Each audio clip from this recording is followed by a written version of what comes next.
The desert had its own kind of silence, not empty, but alive.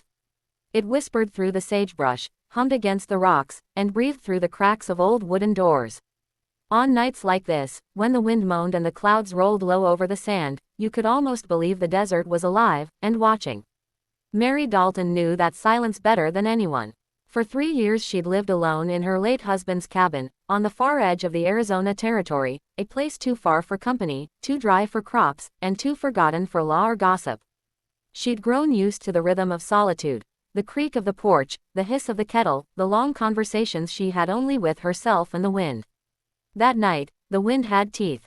The storm was moving in from the south, heavy with thunder and dust. Rain was rare in these parts, but when it came angry. The sky flickered with white veins, and the thunder rumbled deep enough to shake the floorboards. Mary set another log on the fire, pulling her shawl tight around her shoulders. The air smelled of smoke and sage, and a strange, metallic taste hung in the wind, like change. Then came the sound that didn't belong. A knock. Soft at first, then again, louder, urgent, 3 raps that cut through the roar of the storm. Mary froze. Her hand stopped halfway to the kettle. She stared at the door, her heart drumming. No one came out here. Not in the middle of the night. Not in this kind of weather. Another knock, this time a man's voice, strained and low. "Ma'am, please." The voice was faint, roughened by pain or dust or both. Mary's instinct said danger, but something in that voice, desperation, pushed against her fear. She lifted the rifle from beside the hearth, the same one her husband used to carry. Her hands trembled slightly as she walked toward the door. The firelight behind her threw a long, thin shadow across the floorboards. "Who's there?" she called out. No answer, only the wind. Then again, a thud, like a body collapsing against the door. Mary's breath caught. She hesitated only a heartbeat before unbolting the latch and pulling the door open. Lightning split the sky. A man stood there, half fallen against the frame, tall, broad-shouldered, soaked in rain and streaked with blood.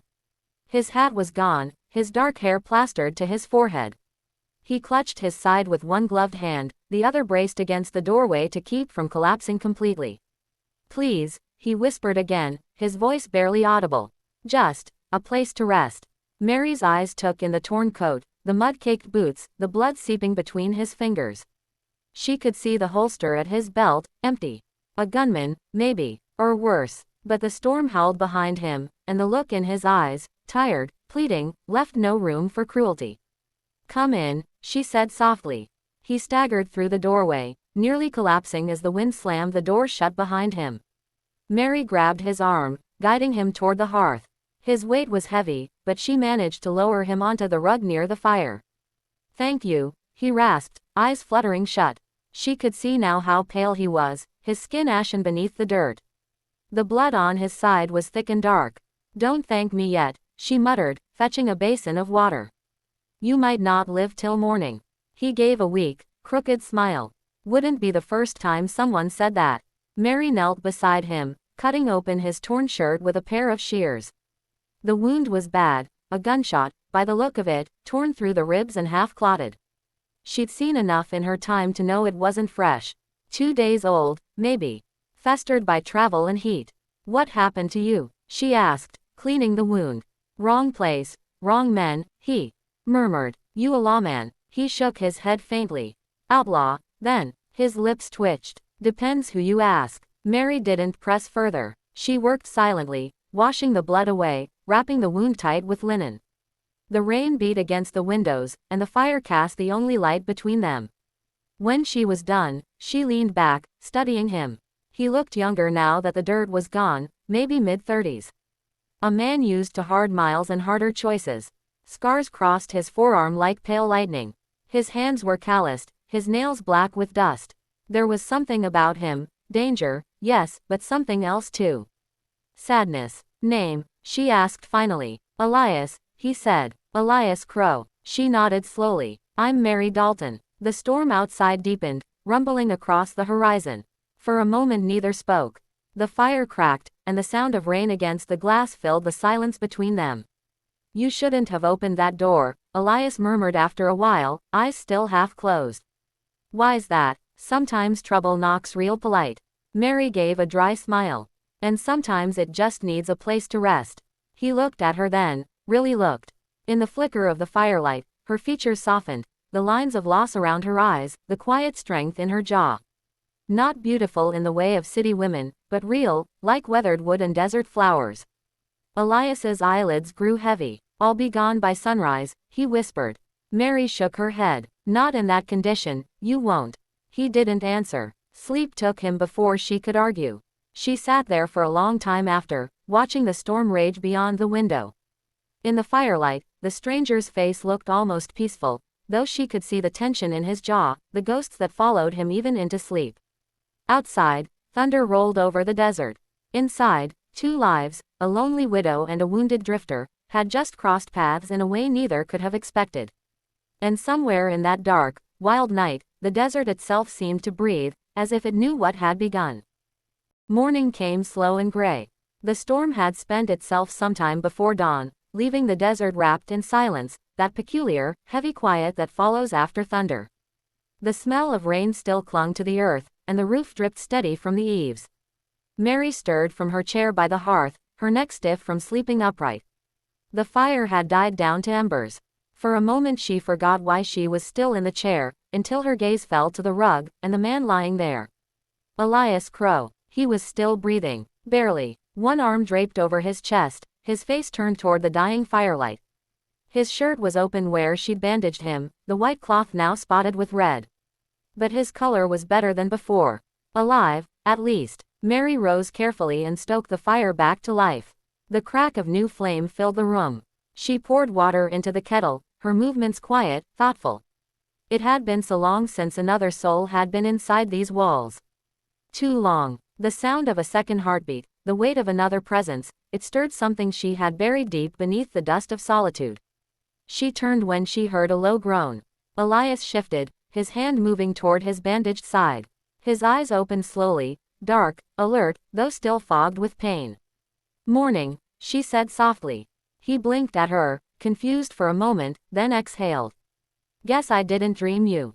Mary allowed herself a small smile. If you had, I'm sure you'd have dreamed someone prettier.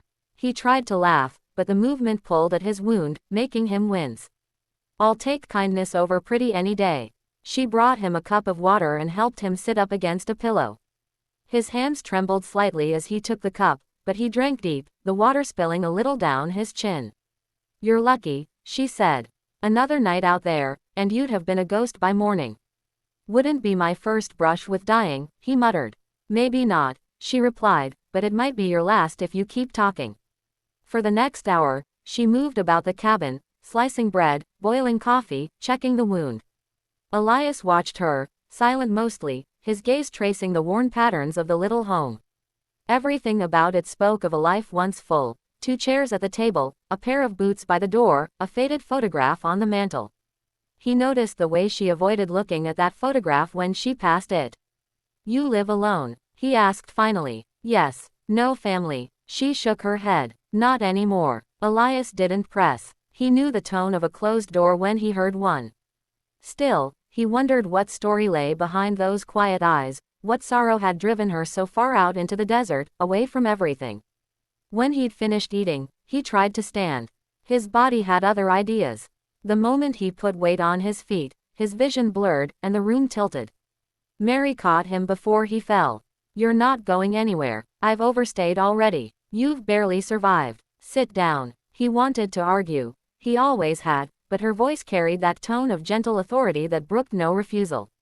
He sat, grudgingly, his jaw tightening with frustration. I can't stay, he muttered. Men like me bring trouble. Then it'll have to find you in bed, she said. You're not walking out of here till you can stand straight without seeing stars. Elias gave her a long look, then sighed. You always talk like that to strangers. Only the stubborn ones. The wind outside had calmed to a whisper. Through the window, the desert stretched endless and clean, still damp from the night's rain. The world looked almost new. For the first time in years, Mary felt something like peace. Fragile, but real. She poured 2 cups of coffee and sat across from him at the table. Where were you headed? She asked. North, he said. Up through Santa Fe. Thought I might find work. She raised an eyebrow. Riding alone. bleeding out in the middle of nowhere doesn't sound much like work. He smiled faintly. Wasn't exactly a choice. His eyes drifted toward the window, distant. There were men, a gang out of Prescott. Took something that wasn't theirs, and wanted to make sure I didn't talk about it. Mary leaned back, studying him. You a lawman after all? No, used to be, a long time ago. His gaze dropped to the scarred tabletop. Then I saw what the law could do when it served the wrong men. Walked away. Been walking ever since. The honesty in his tone surprised her. It wasn't confession, just truth. Plain, tired truth. For a while, neither spoke. The fire cracked, the kettle hissed, and the desert sun crept higher, spilling pale gold through the window. Finally Mary said quietly, you can stay till you're healed. After that, you go wherever you need to. I don't ask questions, and I don't tell lies. Elias looked up at her. Why help me? Because once, she said softly, someone helped me when I didn't deserve it either. He nodded, understanding more than her words said. That night, the air was still and heavy with the scent of wet earth. Mary sat by the porch with her lantern, watching the horizon fade into violet shadow. Behind her, inside, Elias slept, or pretended to. He listened to the creak of her chair, the faint hum of her voice as she murmured to herself. It had been years since he'd felt safe enough to sleep under a roof, and even now, his hand rested near the empty holster at his side. Habit, survival, but something about her voice eased him. The loneliness in it was familiar. It spoke of loss and endurance, the same kind that lived in his bones. He wondered what her husband had been like, if she'd loved him fiercely, or if the desert had taken that love the way it took everything else. He wondered what she'd think if she knew the things he'd done, the men he'd killed, the regrets that kept him from sleep. When the lantern light dimmed and the night deepened, he let his eyes close. For the first time in a long while, the darkness felt less like an enemy. 2 days passed, then 3. Elias regained his strength slowly, though he still moved with caution. He helped where he could, chopping wood, repairing the fence, cleaning the rain barrel. Mary tried to protest, but he wouldn't sit idle. You don't owe me chores, she said one morning. Maybe not, he replied, setting down the axe, but a man needs to feel useful. Otherwise, he starts dying slow. There was a sadness in those words that caught her off guard.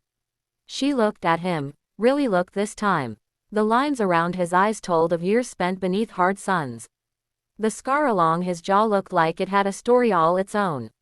And yet, in the quiet between them, she saw something gentler too, a decency that no bullet or desert could erase.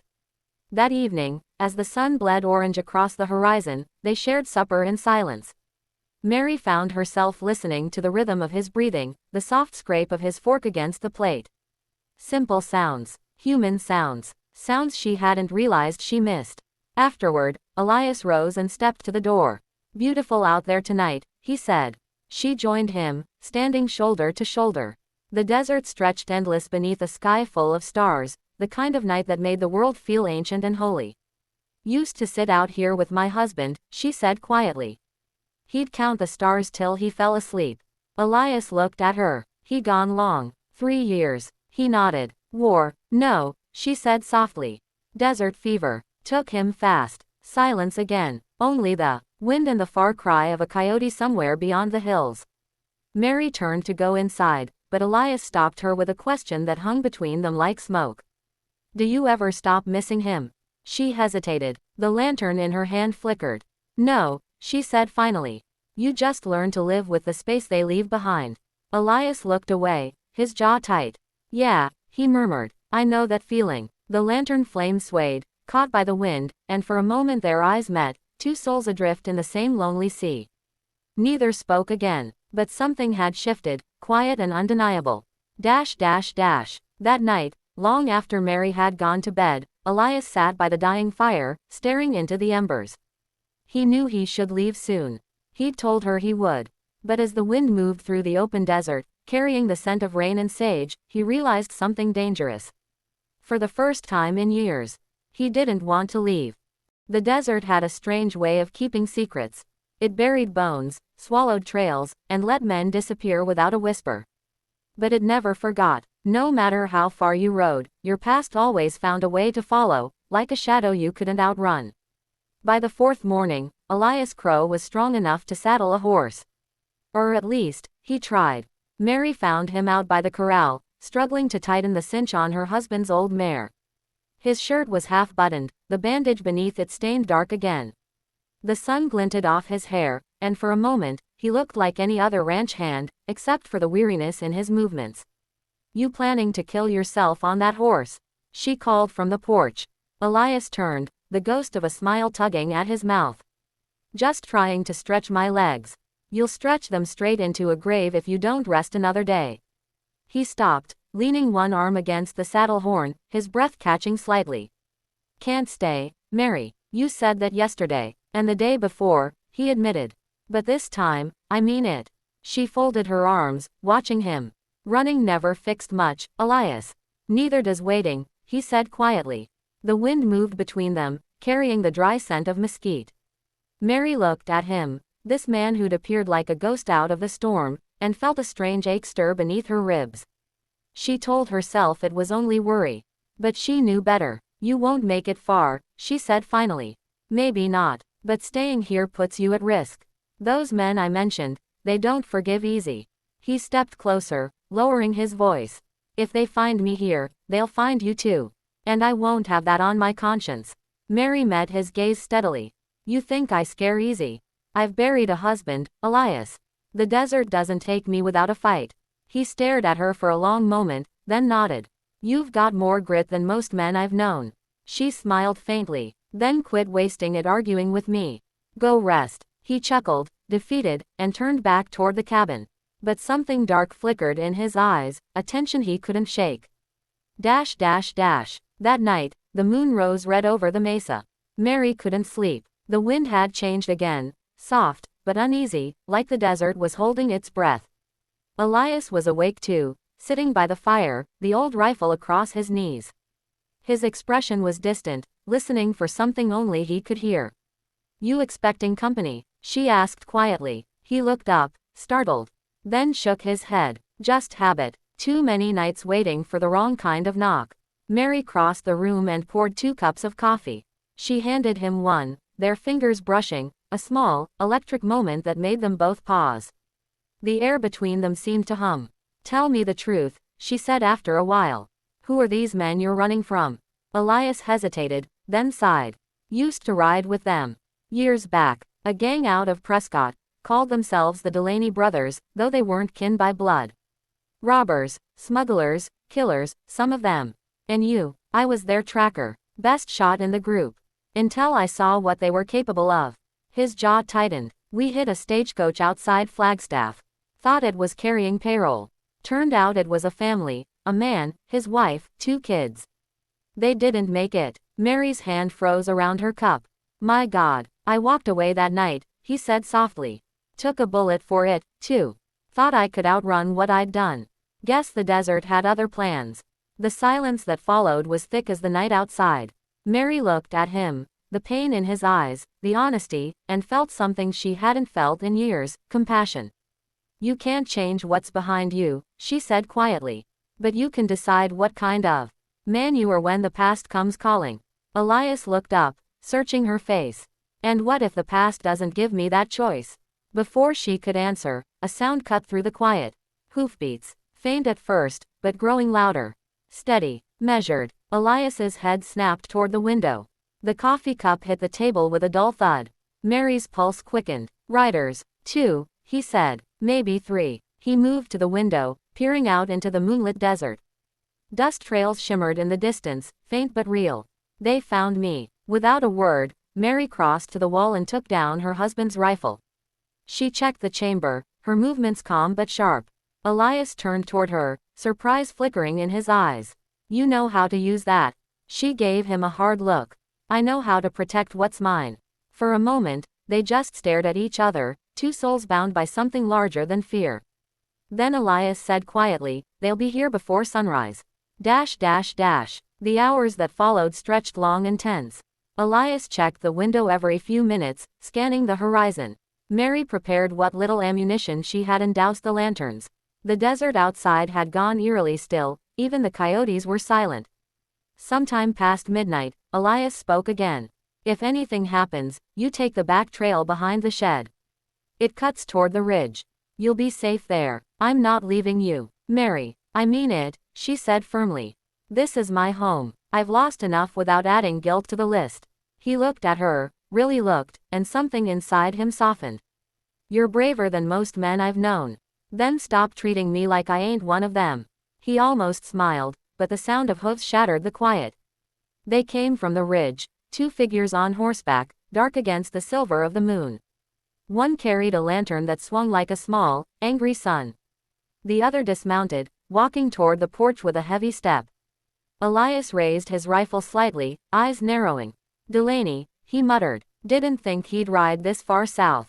Mary crouched near the window, heart hammering.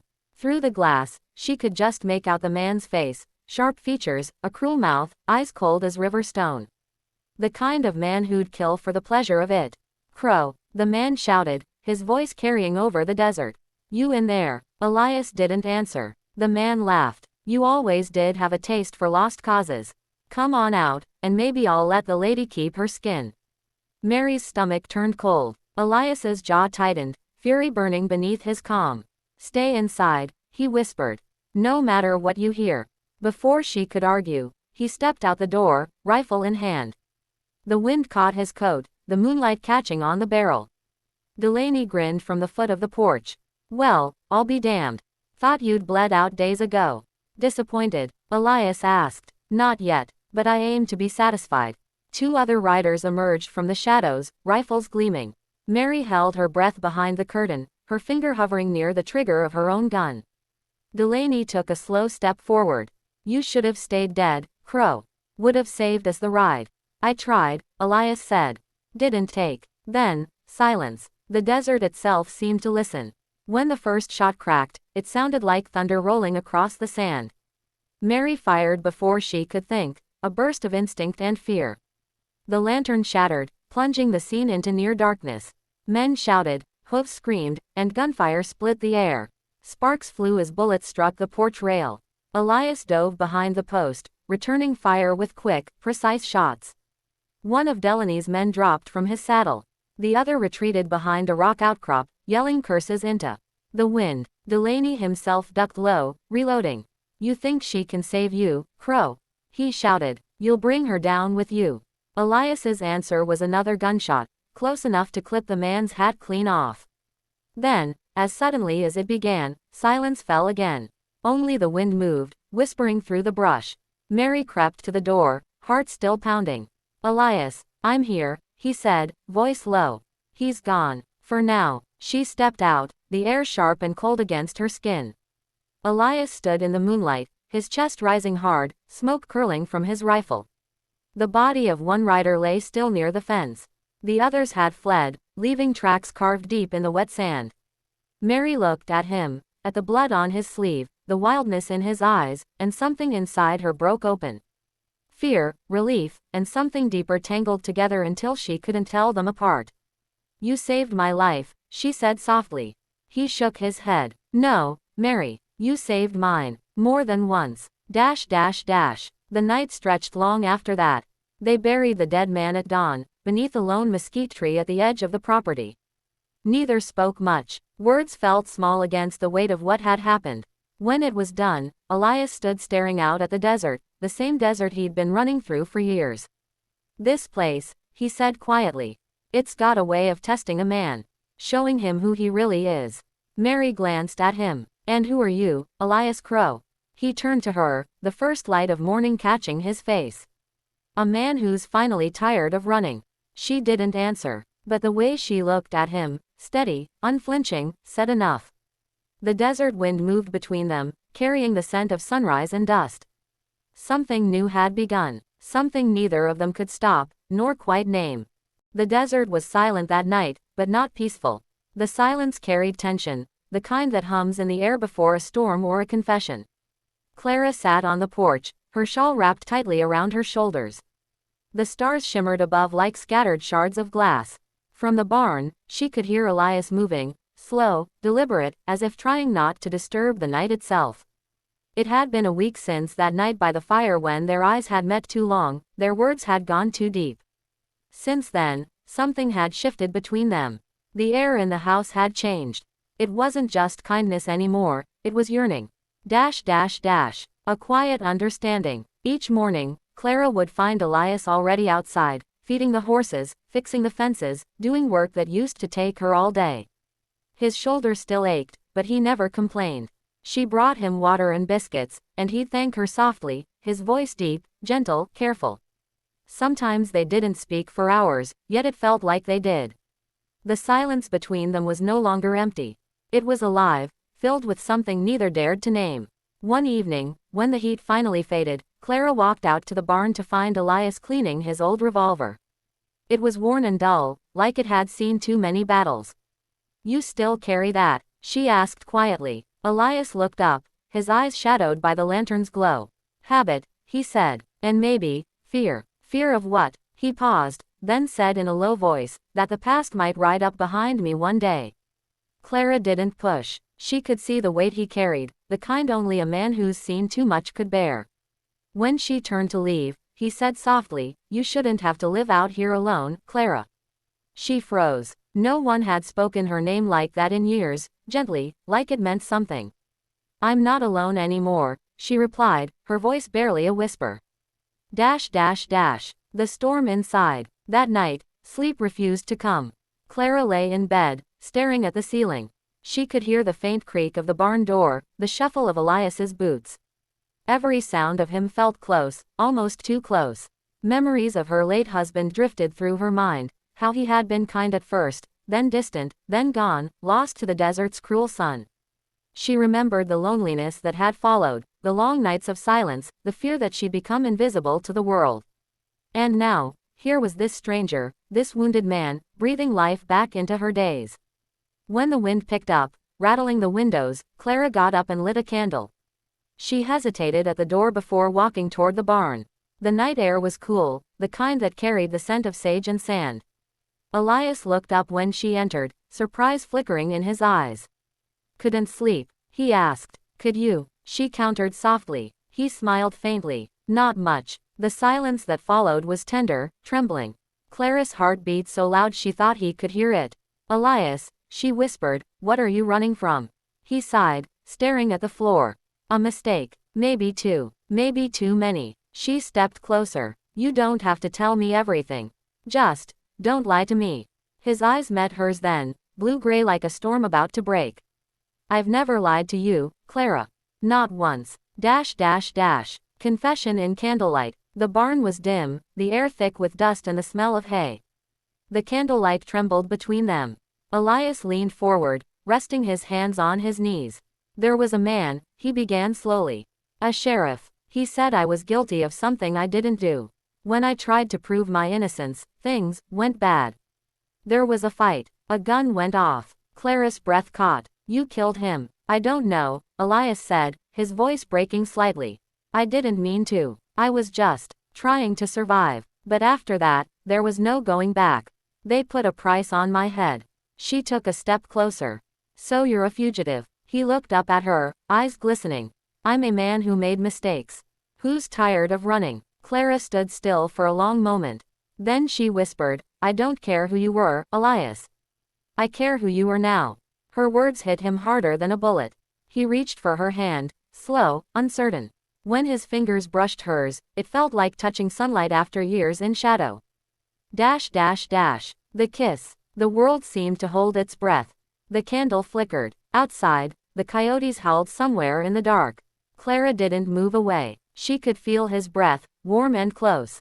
Elias searched her eyes as if asking permission without words. And then, they kissed.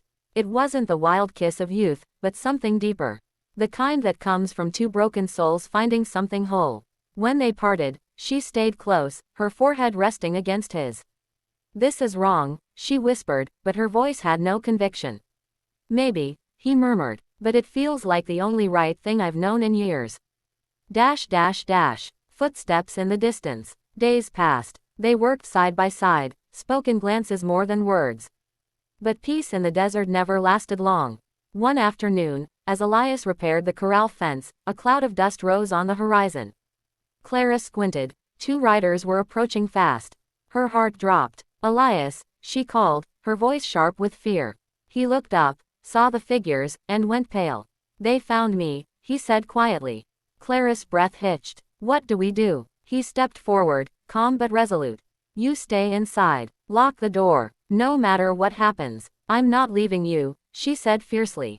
Elias turned, his hand brushing her cheek. You already saved me once. Don't let it cost you everything. She wanted to argue, but the look in his eyes stopped her. It wasn't fear, it was acceptance. The return of the past. The riders drew near, one wearing a sheriff's badge that caught the sunlight like fire. Elias Monroe. The sheriff shouted. By the authority of the Arizona Territory, you're under arrest. Elias stood tall, unarmed. You don't want to do this, Sheriff. Not here. Clara watched from the window, her hands trembling. The sheriff dismounted, boots crunching on dry earth. You can come quiet, or we can end this right now. Elias's voice was steady. You still think I killed your deputy, don't you? I don't think. I know, the sheriff snarled. Before Elias could reply, the other man raised his gun. Clara screamed. A shot rang out. The world spun into chaos. When the dust settled, Elias was still standing, but barely. The sheriff lay on the ground, clutching his leg, his gun kicked away. Elias's shoulder bled again, the old wound torn open. He stumbled back toward the porch where Clara ran to meet him. Elias, she cried, catching him as he fell to his knees. He looked up at her, pain in his eyes but a faint smile on his lips. Guess I wasn't done running after all, he said weakly. Tears streamed down her cheeks. You're not dying on me, Elias. Not now, not like this. He brushed her face with trembling fingers. You make me wish I'd lived differently. Under the moonlight, that night, Clara sat by his side again, pressing cloth to his wound. The moonlight poured through the window, soft and silver. Elias spoke between shallow breaths. If they take me, promise you'll forget me. She shook her head. I can't. You have to. No, she said, her voice fierce and shaking. Because you didn't just knock on my door that night. You knocked on my heart. And I let you in. He smiled faintly, eyes glistening. Then maybe that's enough. Outside, the desert wind carried the echoes of what had been, two souls who had found each other at the edge of the world, bound by fate, torn by consequence. And as dawn crept over the horizon, Clara whispered a silent prayer. That somehow, somewhere, love might still be stronger than the past. The desert dawn rose slow and heavy that morning, painting the sky in bruised shades of violet and gold. A new day had come, but for Elias Monroe and Clara Dawson, it didn't feel like a beginning. It felt like the edge of an ending. Clara sat beside Elias on the porch, his head resting against her shoulder. The bandage around his chest was stained again, dark and wet, but he didn't complain. He watched the horizon, calm, quiet, almost peaceful. The sheriff and his deputy had ridden off before sunrise, leaving a promise to return with reinforcements. They had taken their wounded and left Clara's land behind, but not the threat. Elias's time was running out, one way or another. A fading light. Do you think they'll come back? Clara asked softly. Elias gave a faint smile. A lawman always finishes what he starts. He turned to look at her. But maybe not today. Clara pressed her hand over his, her fingers trembling. You need a doctor, Elias. There's one in Dry Creek. I can hitch the wagon and take you. He shook his head. You wouldn't make it. And even if you did, the sheriff would be waiting. I can't risk that for you. But I can't just. Her voice broke. I can't just sit here and watch you die. He looked at her then, really looked, and for a long moment, the world fell silent. Clara, he said gently, you've already saved me.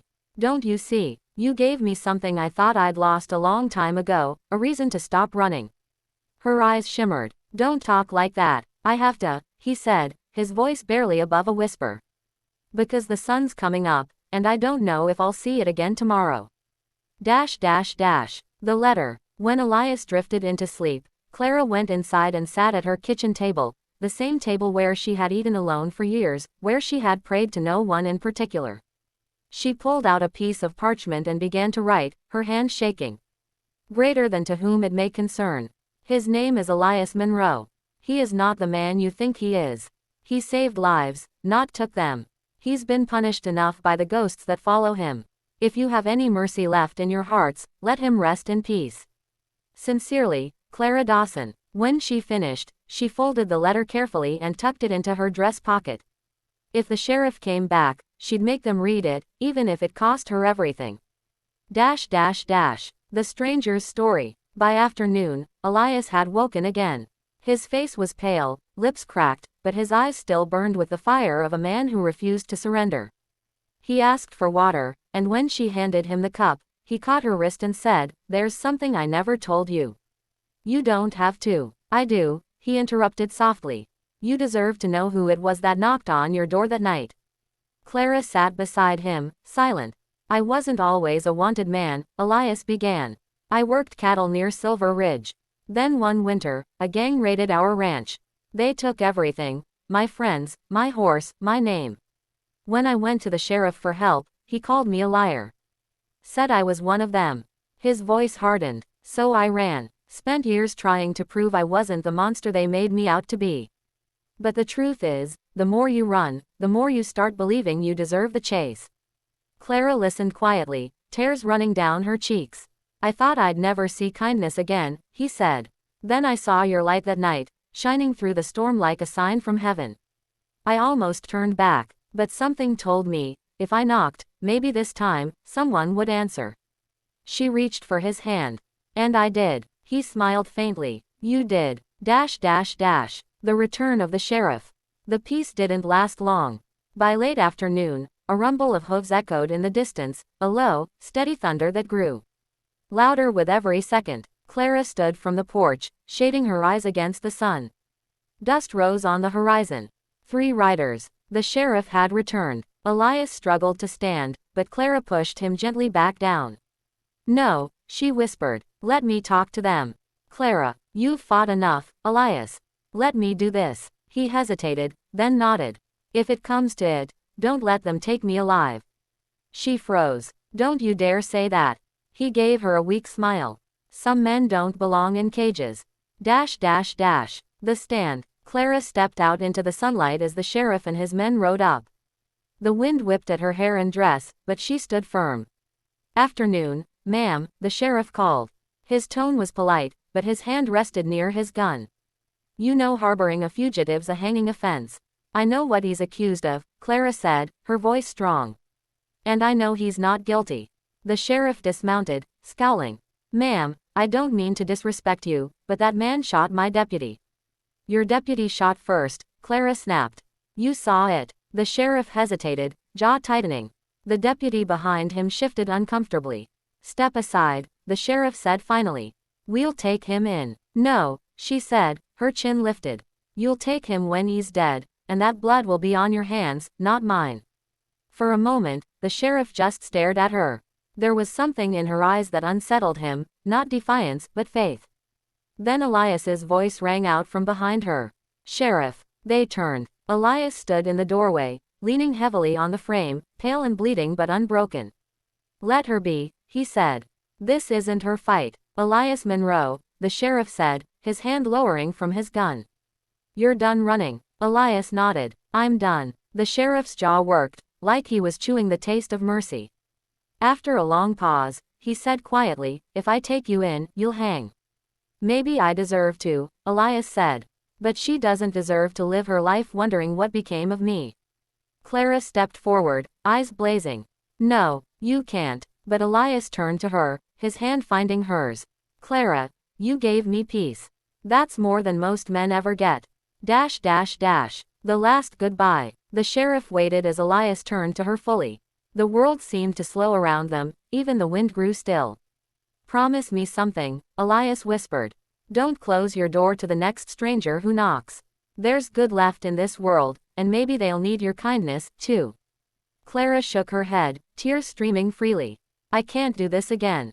I can't lose you." He smiled, that soft, quiet smile she had come to love. "You never had to find me to lose me. I've been lost for years."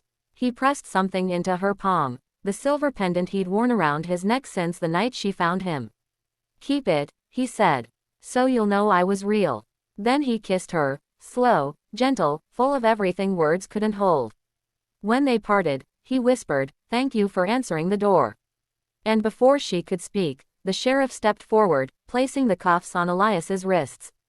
The law took him away, down the road that led into the horizon, where the sun burned low and red like fire. Clara stood there long after the dust settled, the pendant clutched in her hand, her heart aching with the weight of what love had cost her. Epilogue. The letter that traveled. Weeks later, a letter arrived in the mail, sealed with the mark of the Arizona Territorial Office. Clara hesitated before opening it, her fingers trembling. Greater than Mrs. Dawson. Elias Monroe died in his sleep 3 nights before his scheduled execution. Before he passed, he asked us to send you this. He said you'd understand. Inside was another folded sheet, written in Elias's rough hand. Greater than Clara. The stars look different from where I am, but I still see your light. Don't grieve for me, I found what I was looking for. A home, a heart, a reason to stop running. Maybe love isn't meant to save us. Maybe it's just meant to remind us we were worth saving once. Yours, always, Elias. Clara read the letter over and over until the ink blurred through her tears. That night, she walked outside, looked up at the desert sky, and whispered into the wind, "You found peace, Elias. So will I." And for the first time in years, she left her door open, just a crack, in case another lost soul ever came knocking at midnight.